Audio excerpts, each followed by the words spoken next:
And I guess that's why it is always the right time to celebrate Jesus Christ. And so I am truly blessed with what has been preached here. It's given me a new perspective of the meaning, the impact of the birth of Jesus Christ. And to this church, as the pastor here said, I want to say congratulations. Congratulations on the elevation of this church to an area and of you having the first bishop. And I remember when we were 4 families, when this church was starting, it was in a tent here. And look at what God has done. You know, no wonder Zechariah 4:10 says, do not despise humble beginnings. We started as a church of 4 families. Today, the church is in thousands. We were in a tent. We have a beautiful church today. It was a single local church. Now it's an area. We used to have an acting pastor. Now we have a bishop.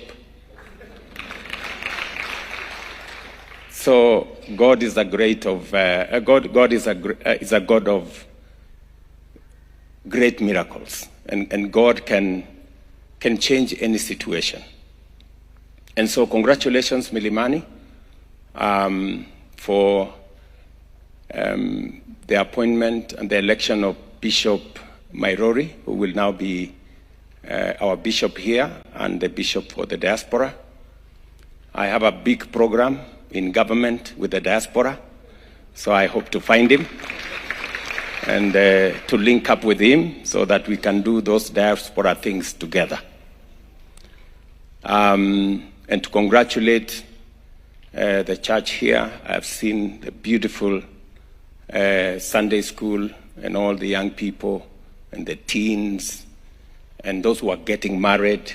Oh, this is very exciting. You know, I keep encouraging young people to get married. You know, we have so many young people around. I got married to Rachel when I was 25. I'm told nowadays 25 is too young to get married. People are hanging around all the way to 30s and beyond. So when I get to know that there are, congratulations those of you who are getting married. You really are making us proud. Every parent wants their child to get married. I want to encourage young people to be responsible. If you love a lady, please marry her. Find a family. That is how you will be responsible. So,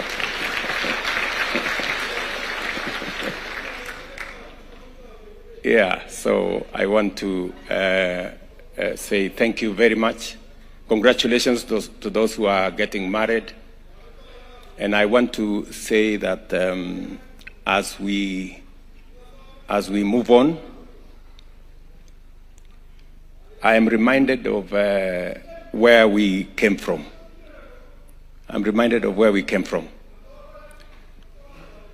The church, we'll talk to him later, please. Just let him hold his peace.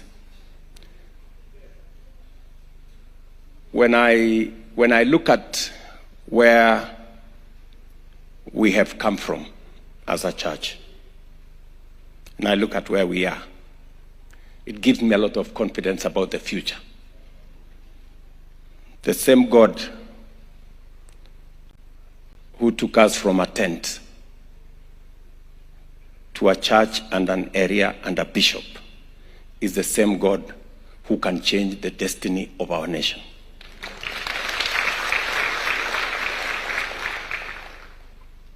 I want to thank God that this week we had elections of leaders in different categories. We want to thank God that that exercise is concluded. We have additional leaders who are coming to join us, those of us who are privileged to be in leadership. Please pray for those who have been elected.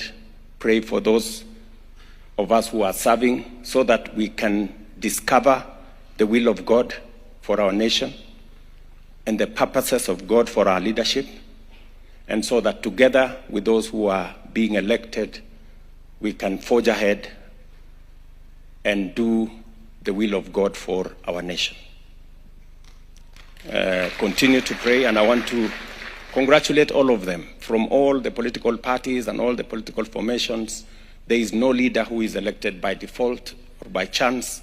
It is God who determines leadership. Therefore, and to welcome them into leadership so that we can take our country to the next level.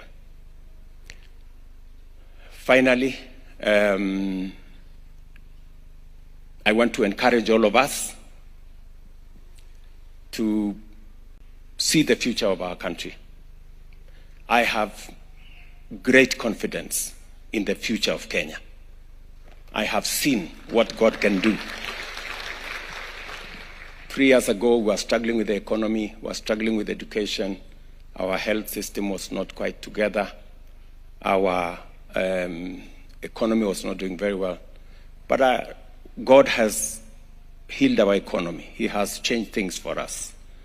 Day before yesterday, when I was launching the biggest road stretch of 175 kilometers that's going to unlock the potential of half of our country, I was very proud that finally God is opening spaces for Kenya.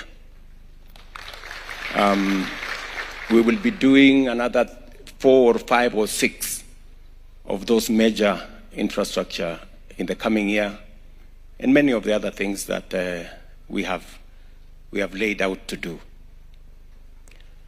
I am asking you as members of my local church and as Christians to pray for the plans we have for Kenya so that God can make the difference in Kenya. I am very confident. I have no doubt in my mind that it is possible to move Kenya from a third world country to a first world country before I die. It's possible. In the next, by the time I get to 90, Kenya should be a first world country. Yes. And that's just about 30 years from now. It's possible. Others have done it. I am very confident we will do it. Just imagine, this church has moved from a tent to an area in 20-something years, almost 30 years. Who says Kenya cannot move from a third world to a first world in 30 years? We can do it. Yes. Believe you me, we will do it. Yes. Let's trust God. Let us believe in ourselves. And let us believe in our country. And God is going to see us through. So, asanteni sana.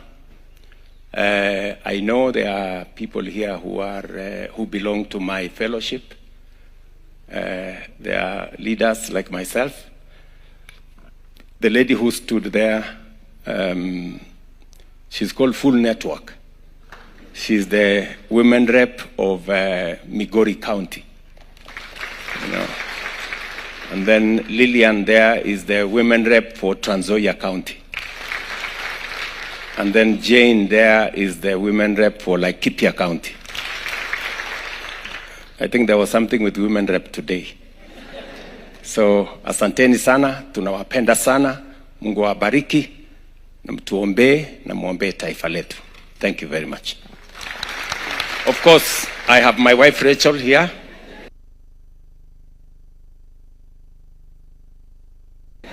And I have my daughter there, Mia. Yeah. Asante sana. Thank you very much.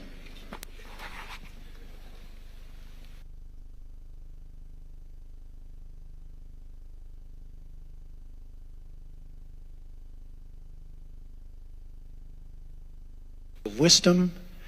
We bless them.